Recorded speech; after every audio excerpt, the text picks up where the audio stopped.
नमस्कार. दीप्स किचन मराठीमध्ये मी दीपाली आपलं मनापासून स्वागत करते. चला तर मग आजच्या आपल्या रेसिपीला सुरुवात करूयात. मसूर डाळीची खिचडी करण्यासाठी मी इथे 1 वाटी मसूर डाळ घेतलेली आहे.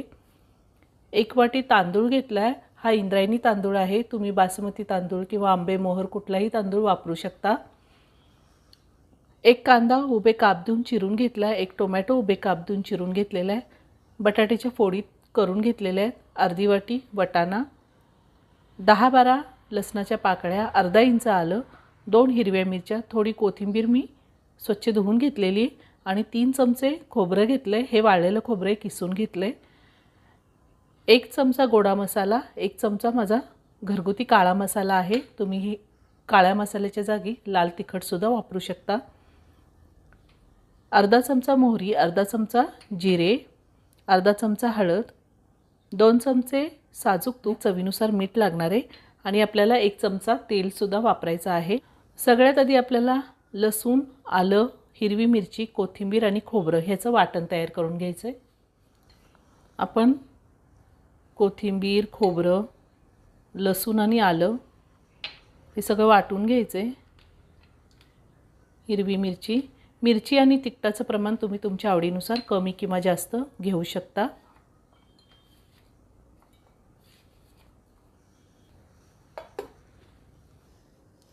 आपलं वाटण वाटून झालेलं आहे. मी पाणी न घालताच वाटून घेतलेलं आहे. आता ते मी काढून घेते. आता आपण डाळ आणि तांदूळ एकत्र करून स्वच्छ धुवून घेऊया.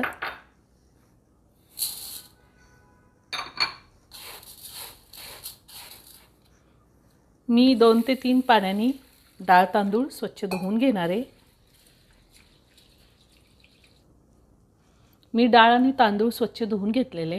मी ह्या वाटीने 1 वाटी डाळ आणि 1 वाटी तांदूळ घेतलेला आहे. तर त्यासाठी मी 4 वाटी पाणी गरम करायला ठेवले. मी गॅसवर कुकर ठेवला आहे. त्यामध्ये मी साजूक तूप घालते.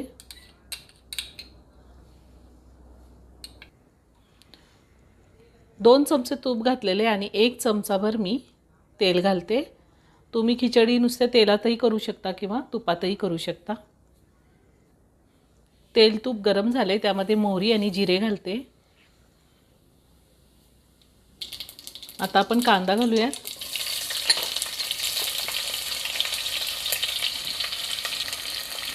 कांदा आपल्याला थोडा ट्रान्सपरंट होईपर्यंत परतून घ्यायचा आहे. साधारण 1 मिनिट मी कांदा परतून घेणार आहे. कांदा परतून झाला आहे. आता आपण टोमॅटो घालूया.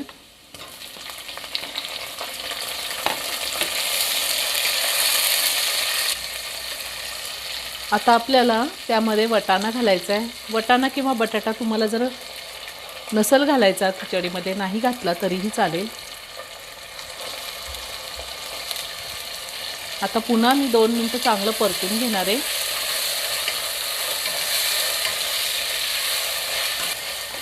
वाटाणा बटाटा मी 2 मिनिट व्यवस्थित परतून घेतले. आता आपल्याला आलं, लसूण, खोबरं, कोथिंबीर आणि हिरव्या मिरचीचं वाटण घालायचं आहे आणि त्यातच गोडा मसाला, हळद आणि हे काळं तिखट घालायचं आहे आणि पुन्हा 1 मिनिट परतून घ्यायचं आहे व्यवस्थित.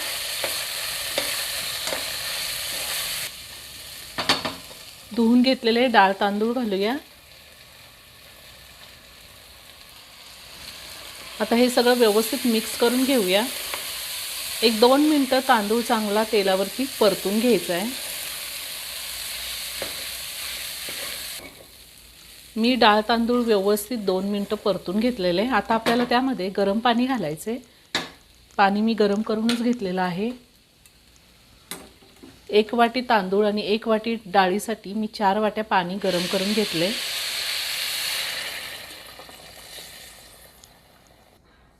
आता चवीनुसार मीठ घालूयात आणि पुन्हा व्यवस्थित मिक्स करून घेऊयात. तुम्हाला खिचडी किती मऊ किंवा पातळ हवी आहे त्या अंदाजे तुम्ही पाणी कमी जास्त घेऊ शकता. छान उकळी येऊन देणार आहे. त्यानंतर मी कुकरचं झाकण लावून कुकरच्या 2 शिट्ट्या घेणार आहे. पाण्याला छान उकळी आलेली आहे. तुम्ही ह्या टायमिंगला मीठ चेक करू शकता, जर कमी असेल तर वरतून घालता येतं. आता मी झाकण लावून कुकरच्या 2 शिट्ट्या घेणार आहे.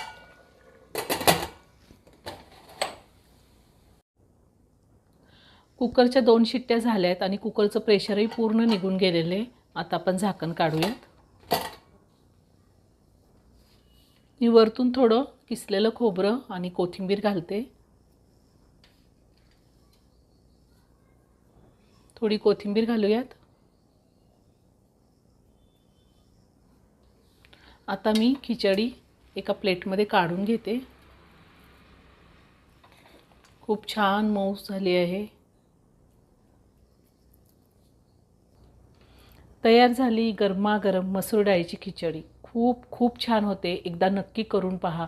व्हिडिओ जर आवडला तर व्हिडिओला लाईक आणि शेअर करायला विसरू नका. रेसिपी आवडली असेल तर कमेंट करून नक्की कळवा. पुन्हा भेटूया अशाच एका छानशा साध्या आणि सोप्या रेसिपीबरोबर. धन्यवाद.